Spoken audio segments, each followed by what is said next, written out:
سیما نے اپنی پیٹھ اس کی جانب کر لی تھی۔ پھر اس نے نرمین کے سوال کا جواب دیا۔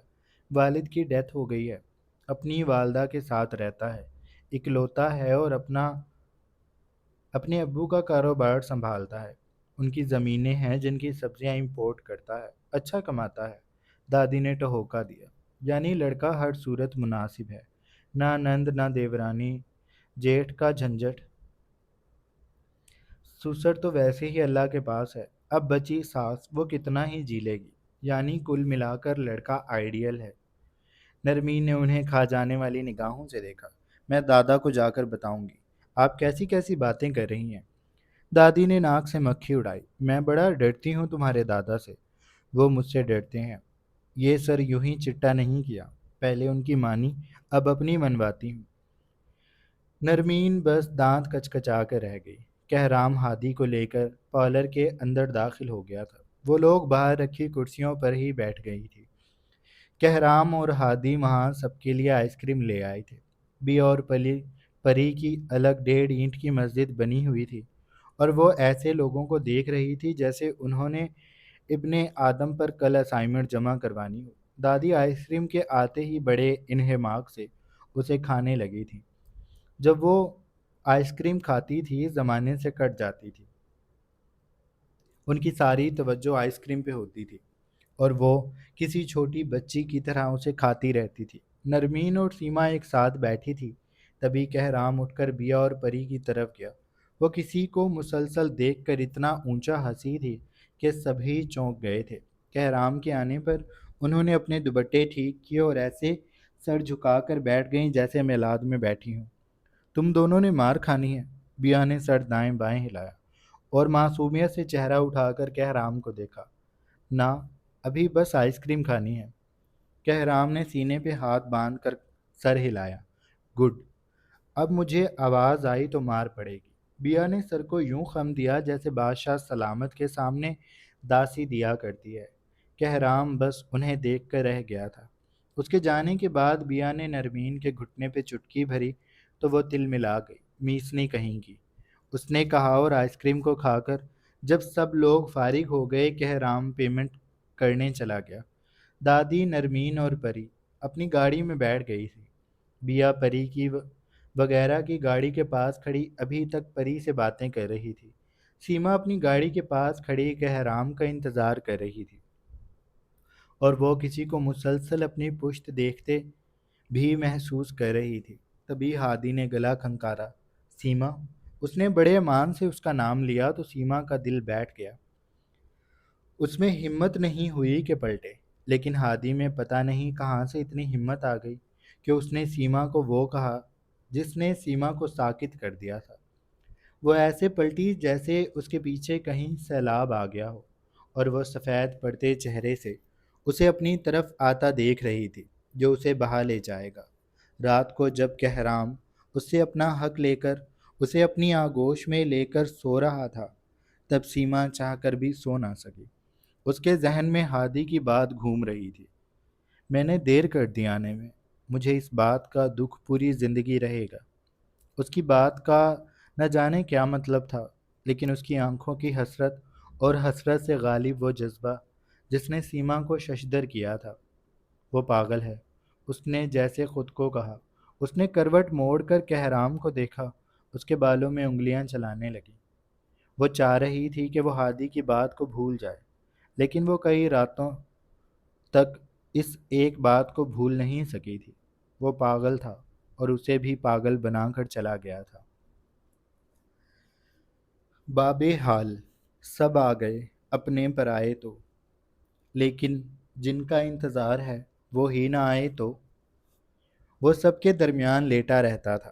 اس کے ایکسیڈنٹ کو 3را دن تھا۔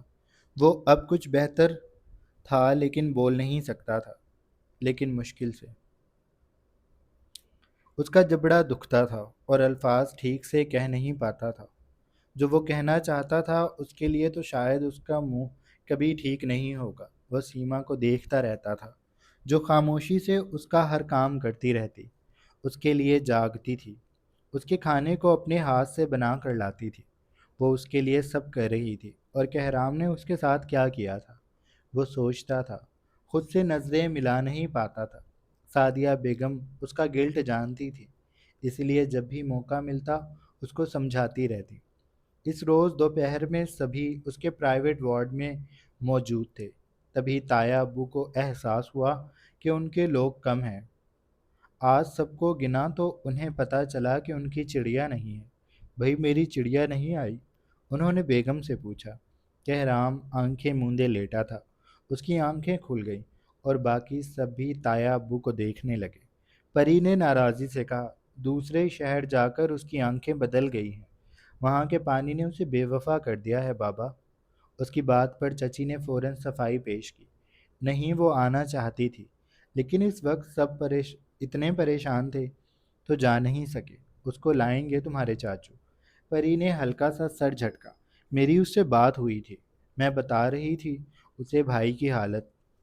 کہنے لگی وقت نہیں ہے، ایسا کون سے جاتے ہی اس کے پیپرز ہونے لگ گئے، اور وہ تو ویسے بھی آخری دنوں میں پڑھنے والوں میں سے ہے، اب بس نخرے کر رہی ہے۔ پری بیا سے بہت غصہ تھی۔ چچی کے پاس اب جواب نہیں تھا، وہ چپ ہو گئی۔ دادی نے بڑے بیٹے کو کہا، کال کرو اسے، دیکھیں ایسی کون سی مصروف ہے۔ ان کے لہجے میں ناراضی بھرا مان تھا۔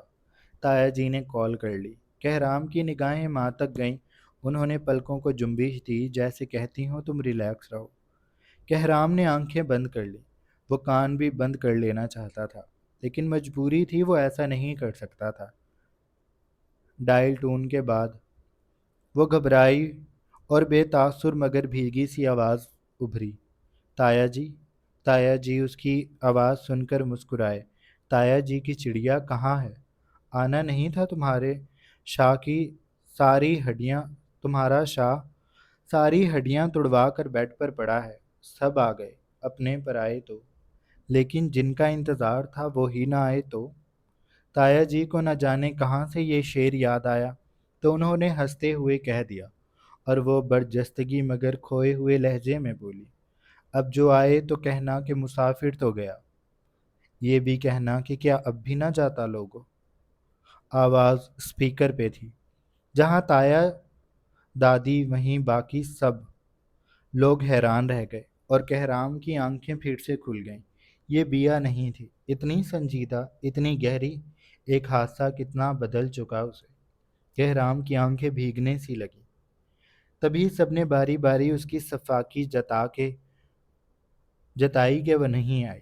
پری تو اچھا خاصا اس سے لڑی، اور یہ پہلی بار تھا کہ بیا کو جواب سوچ سوچ کر دینے پڑ رہے تھے، ایسے جیسے خود کو سنبھال رہی ہو، یا آواز کو، یا پھر دونوں کو۔ نرمین نے اسے نرمی سے کہا کہ جب بھی اس کا دل کرے وہ آ جائے۔ سیما نے بھی بات کی، لیکن اس کا انداز بے رنگ تھا، اور بیا بھی اس سے زیادہ کچھ کہہ نہ سکی۔ تایا جی کا فون سب کے ہاتھوں سے ہوتا کہرام تک گیا۔ تایا جی نے خود اس کے کان پہ لگا دیا۔ اب اپنے شاہ سے بات کر لو، فون پہ پتہ کر لو اس کا۔ بیا جو فون کو کان سے لگائے کھڑی تھی، اس نے بے ساختہ دل کو تھاما تھا۔ وہ ایسا نہیں چاہتا تھا، اور جس کے کان سے فون لگا تھا اس کا دل لرز گیا۔ وہ بھی کہاں یہ چاہتا تھا۔ اس نے باپ کو منت سے دیکھا، پھر بہانہ کیا، آنکھوں آنکھوں میں کہا کہ بولا نہیں جائے گا، تو بابا نے نرمی سے کہا، بچی کہہ نہیں رہی لیکن آواز سے پریشان ہے، تم سے تو بہت اٹیچ ہے، کر لو بات، یا تم بھی اس سے ناراض ہو؟ باقی سب کے رویوں کو مد نظر رکھتے ہوئے انہوں نے شرارت سے پوچھا تو کہرام ان کا منہ دیکھتا رہ گیا۔ وہ کہاں ناراض ہو سکتا تھا؟ اس کے پاس کہاں تھا یہ حق؟ وہ سب حق کھو چکا تھا۔ کہرام نے تھوک نگلا۔ بیا کی گیلی سانسیں وہ سن سکتا تھا۔ کہرام نے آہستگی سے کہا، بیا۔ بیا کو لگا وہ اس کے کان میں سرگوشی کر رہا ہے۔ اس نے آنکھوں کو سختی سے مینچا تو ان سے آنسو بہہ کر اس کے گالوں پہ آ گئے۔ کیسی ہو؟ بیا نے اپنے ہاتھ کی پشت سے آنکھیں رگڑی۔ بہت مشکل سے اس نے اپنی آواز کو سنبھالا تھا، میں ٹھیک ہوں، آپ؟ بچ گیا بیا، قسمت نے ساتھ نہیں دیا۔ وہ بہت آہستگی سے بولا تھا۔ بیا کا دل جیسے کسی نے چیر دیا۔ ایسا نہ کہیں، وہ بہت مشکل سے بولی تھی، یہ تم نے مانگا تھا بیا۔ اس نے یاد دلایا، بیا اسے یہ نہ کہہ سکی کہ جس رات اس کا ایکسیڈنٹ ہوا تھا اسی رات اس نے اللہ سے ایک اور چیز بھی مانگی تھی، رو رو کر فرش پہ سجدے کر کر کے، کہ اسے کہہ رام شاہ چاہیے۔ اپنا دھیان رکھیے گا، یہاں سگنل کا مسئلہ ہو رہا ہے۔ آواز نہیں آ رہی۔ Hello hello. تیسرا ہیلو بڑا ہی رندا ہوا تھا۔ کہرام نے اس کے جھوٹ پہ یقین کر لیا۔ اس نے بابا سائیں کو دیکھا جو دوبارہ کال کر رہے تھے۔ رہنے دیں، میری آواز اس تک نہیں جا رہی۔ سننے کو یہ بڑا عام سا جملہ تھا، لیکن اس میں بہت بھاری پن تھا۔ کہرام کے اعصاب جواب دے گئے، اور امی نے بے ساختہ اپنی آنکھوں میں سر اٹھانے والی نمی کو چھپایا تھا۔ سب لوگ چلے گئے تھے۔ رات گہری ہو رہی تھی جب سیما اس کے پاس سارے کام نمٹا کر آ کر بیٹھی۔ وہ اسے دوائی کھلا چکی تھی۔ کہرام کی نگاہیں اس پہ ٹھہری تھیں۔ سیما نے جب یہ محسوس کیا تو وہ بولی، کچھ چاہیے آپ کو؟ کہرام کے دل پہ بھاری سیل کسی نے بہت آہستگی سے رکھ دی۔ اس نے سانس بھرا جیسے کمرے میں آکسیجن کم ہو گئی ہو۔ کھڑکی کھول دو۔ سیما نے اسے تعجب سے دیکھا۔ کل بارش ہوئی تھی، آج ہوا ٹھنڈی سی ہے، اس پہر تو ویسے ہی طبیعت خراب ہو جائے گی۔ کہرام نے پھر ویسا ہی سانس لیا۔ کھول دو، مجھے سانس نہیں آ رہا۔ سیما نے بے بسی سے کہرام کو دیکھا، پھر اس نے کھڑکی کھول دی۔ وہ دوبارہ آ کر بیٹھی تو کہرام پھر اسے دیکھنے لگا۔ ان دونوں کے درمیان بہت فاصلے آ گئے تھے۔ وجوہات مختلف اوقات میں مختلف بنی تھی، لیکن اب کہرام کو سارا قصور اپنا نظر آ رہا تھا۔ سیما، مجھے معاف کر دو۔ سیما کا ارمان پورا ہوا۔ اس نے بہت پہلے کبھی سوچا تھا کہ کہرام کے منہ سے معافی جیسے الفاظ کیسے لگیں گے۔ اس نے آج سنے تو اسے یقین نہ آیا۔ اسے ایک دم سے اپنا آپ معتبر لگا، اپنا مقام بہت بلند لگا، لیکن وہ اس کی وجہ جاننا چاہتی تھی۔ یہ آپ کیا کہہ رہے ہیں اور کیوں؟ کہرام کاش کروٹ لے پاتا تو وہ اس سے رخ موڑ کر سب سچ کہہ دیتا، لیکن وہ رخ نہ موڑ سکا۔ اسے سیما کو دیکھتے رہنا تھا، اور دیکھتے دیکھتے اسے سب سچ بتانا تھا، اور پھر دیکھتے ہی دیکھتے اس کے لب ہلنے لگے۔ وہ سب کہتا چلا گیا، کاش میں تمہارے سامنے ہاتھ جوڑ سکتا، کاش میں اس وقت اپنے ہاتھ روک سکتا، کاش بیا اپنے ہاتھوں سے میری جان لے لیتی، کاش کاش۔ اس کی ہر بات ایک حسرت تھی، اور ان ساری حسرتوں میں موت کی حسرت بڑی نمایاں تھی، اور سیما تو سن کر مر چکی تھی۔ اس کا رنگ سفید پڑ گیا تھا، جسم سے سارا خون نچڑ گیا تھا، یا اس پہ برفیلا پانی گرا دیا گیا تھا۔ وہ بس کہرام کو دیکھ رہی تھی، جو بچوں کی طرح رو رہا تھا، جو روتا ہی جا رہا تھا، جو بس معافی مانگ رہا تھا۔ معافی، سیما مجھے معاف کر دو، سیما مجھے معاف کر دو، سیما بیا کو کہو مجھے معاف کر دے، وہ تمہاری مانگتی ہے، وہ تو آپ کی مانا کرتی تھی، وہ تو آپ کو مانا کرتی تھی۔ سیما نے مدھم کھوئی ہوئی آواز میں کہا، پہلے ہوتا ہوگا، لیکن میں اب تو میری شکل بھی نہیں دیکھنا چاہتی۔ میں بھی ایسا ہی چاہتا ہوں کہ وہ مجھے کبھی نہ دیکھے۔ میں یہاں اس لائق رہا ہوں سیما، اسے کہو گی؟ اس نے امید سے پوچھا۔ سیما نے چہرہ جھکا لیا۔ اس کے ہاتھ کانپ رہے تھے۔ کچھ اور بھی تھا جو اس کے کانوں میں سنائی دے رہا تھا۔ وہ تمہیں نہیں چاہتا، وہ تمہاری بہن کو چاہتا ہے۔ تم اندھی ہو۔ وہ سب کی آنکھوں میں دھول جھونکنے کا ہنر رکھتا ہے۔ بیوی کو چھوڑ چھوڑ کر وہ اسے ایسی اہمیت دیتا ہے، ایسے لاڈ لڑاتا ہے جیسے وہ اس کی بیوی ہو۔ بکواس بند کرو اپنی۔ سیما چلائی تھی، میں تو چپ ہو جاؤں گا، لیکن تم اپنے گھر میں سب کچھ اب اپنی آنکھیں کھول کر دیکھنا، اور میں غلط ہوں تو میری جان لے لینا، لیکن اگر میں سچا ہوا تو۔ اس تو کا جواب سیما کے پاس نہیں تھا، اور اب جواب تو کہرام کی باتوں کا بھی نہیں تھا۔ سیما نے اٹھنا چاہا لیکن اس سے اٹھا نہ گیا۔ کہرام رو رہا تھا۔ وہ بہت ہمت کر کے وہاں سے اٹھی تھی۔ جب وہ کمرے سے نکلنے لگی اس نے رک کر کہرام کو دیکھا تھا۔ میں سب دیکھ کر بھی بے وقوف بنی رہی۔ وہ صحیح کہتا تھا، تم ایک گدھ ہو جس کی نظر بیا پہ تھی، لیکن تم اس کا نام مجھ سے پہلے اس لیے نہیں لے سکے کیونکہ خاندان میں تمہارا امیج خراب ہو جاتا۔ اپنے سے سالوں چھوٹی کو مانگ لیا، اس لیے تم نے مجھے پھنسایا اور اسے بھی پھنسا لیا۔ اب تم دونوں کو چکھ چکے اور تم چاہتے ہو میں تمہارا اس گندگی میں ساتھ دوں۔ تم معافی چاہتے ہو، تمہیں معافی نہیں ملے گی کہرام شاہ۔ تم رہتی زندگی ایسے ہی تڑپو گے، ایسے ہی رہو گے، تمہیں کبھی خوشیاں نہیں ملیں گی۔ تم مرنا چاہو گے تو بھی نہیں مرو گے۔ تم ایک گھٹیا انسان ہو۔ اس نے بہت سارے کڑوے الفاظ، بہت سے الزام اس پہ لگائے۔ کہرام جو رو رہا تھا، جسے لگا تھا کہ اس کی سچائی پہ ماں کی طرح اس کی بیوی بھی یقین کر لے گی، لیکن بیوی نے اسے وہ آئینہ دکھایا تھا جو وہ دیکھنا نہیں چاہتا تھا۔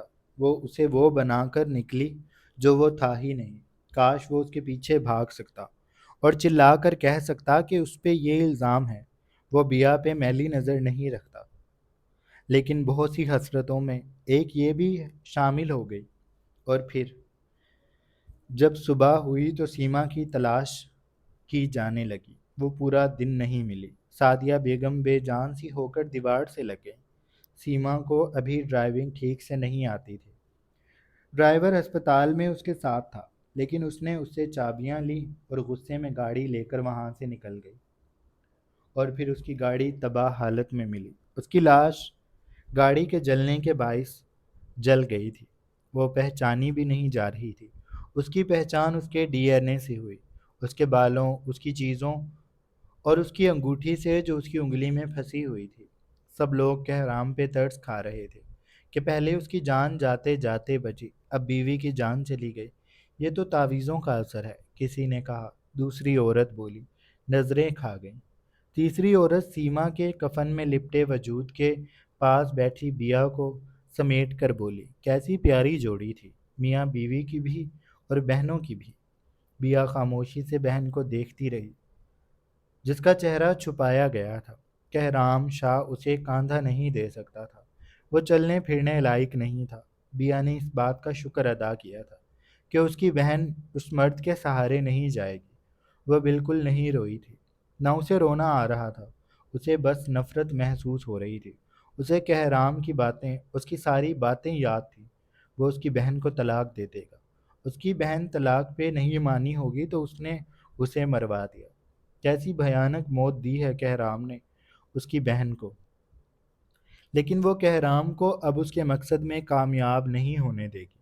وہ بیا کو پانا چاہتا ہے تو بیا اسے اپنا آپ نہیں دے گی، خود کو ختم کر لے گی۔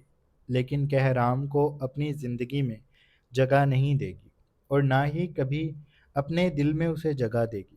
اس کی بہن کو اس کے تایا جی، ابو اور دادا لے گئے۔ اتنی ساری عورتوں میں سے ایک کم ہو گئی۔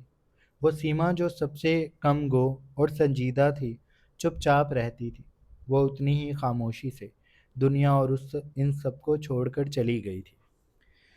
جاری ہے۔ سو جناب، یہ تھی ہماری آج کے ایپیسوڈ۔ آئی ہوپ آپ لوگوں کو اچھی لگی ہوگی۔ اگر آپ کو قسط اچھی لگی ہے تو آپ چینل کو لازمی سبسکرائب کر لیں، بیل آئیکن کے بٹن کو بھی پریس کر لیں۔ اپنا ڈھیر سارا خیال رکھیے گا۔